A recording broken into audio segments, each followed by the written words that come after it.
Assalamualaikum warahmatullahi wabarakatuh. Sampurasun. Nepangkeun wasta abdi Revi Retnasari ti kelas 11 IPS 2. Ibu Yelija anu simkuring dipika hormat, teka kantul rerencangan anu dipika dedeuh. Langkung ti payun sumangga urang panjatkeun puji sinareng syukur kehadirat Allah Subhanahu wa taala anu parantos maparin kesehatan ka urang sadaya. Teu hilap shalawat serta salam mugia tercurah limpahkeun ka junjungan Nabi Muhammad SAW, kapala keluargana, para sahabatna, sareng ka jalma-jalmi anu tumut ka mantena.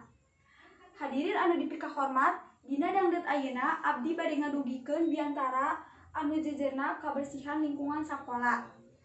Perkawis kabersihan ngarupakeun hiji hal anu kedah diperhatoskeun. Kabersihan ieu ngarupakeun hiji hal kunci kahirupan urang di alam dunia, di mana urang tiasa ngarawat kebersihan sakola, hartosna urang tos tiasa ngalaksanakeun sabagian tina iman.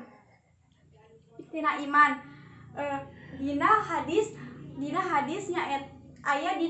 nyaeta inna dofatul minal iman. Hartosna kabersihan sabagian tina iman. Kukituna kawajiban urang salaku siswa kedah tiasa ngalaksanakeun kebersihan sakola.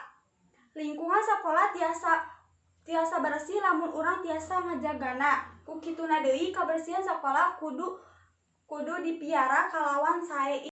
Allah urang sadaya anu nempatkeun ieu tempat bakal sehat tebih tina panyakit anu dongkapna tina lingkungan. Mung sakitu wae ti simkuring mugi aya manfaatna khususna ka simkuring umumna kasadayana. Hapunten bilih aya kalepatan sareng kakirangan. Wabillahi taufiq wal hidayah. Wassalamualaikum warahmatullahi wabarakatuh.